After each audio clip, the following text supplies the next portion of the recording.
Bismillahirrahmanirrahim. Assalamualaikum warahmatullahi wabarakatuh. Berita Hijrah 25 Ramadan 14 Mac. Saya Fazila Mustafa. Pemantauan stesen minyak sempadan Malaysia Thailand dipertingkatkan.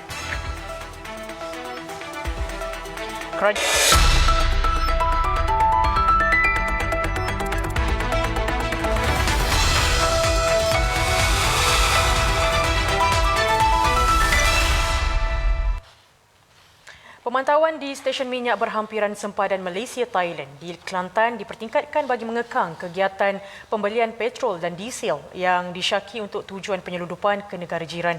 Timbalan Pengarah Kementerian Perdagangan Dalam Negeri dan Kos Sara Hidup KPDN Kelantan, Aswadi Jaafar berkata pemantauan harian di 48 buah stesen minyak di kawasan sempadan itu dilaksanakan oleh pasukan penguatkuasa Kementerian melalui 2 shift bermula 8 pagi hingga 6 petang.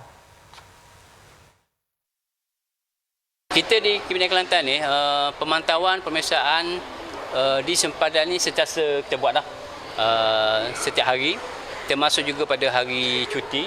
Dan untuk makluman semua, cuti raya ni pun kita tetap membuat pemeriksaan setiap hari macam biasa. Ada pasukan ronda kita, ada pasukan risikan kita dan pasukan pemantau kita sentiasa bekerja termasuk hari cuti.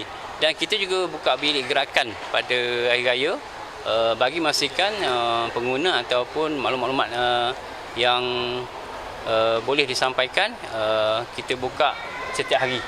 Ada pegawai kita bertugas sepanjang cuti. Beliau berkata kira-kira separuh daripada stesen minyak berkenaan dikenal pasti sebagai hotspot kerana berada dalam lingkungan sekitar 25 km dari sempadan Malaysia Thailand. Kawasan seperti Pengkalan Kubur, Rantau Panjang dan Bukit Bunga dikenal pasti antara lokasi paling hampir dengan sempadan dan sering menjadi tumpuan pemantauan kerana berpotensi menjadi laluan kegiatan penyeludupan bahan api. Menurut beliau, KPDN turut melaksanakan rondaan, risikan serta operasi khas secara berterusan termasuk operasi bersepadu bersama agensi penguatkuasa lain bagi memperkukuh kawalan di kawasan sempadan.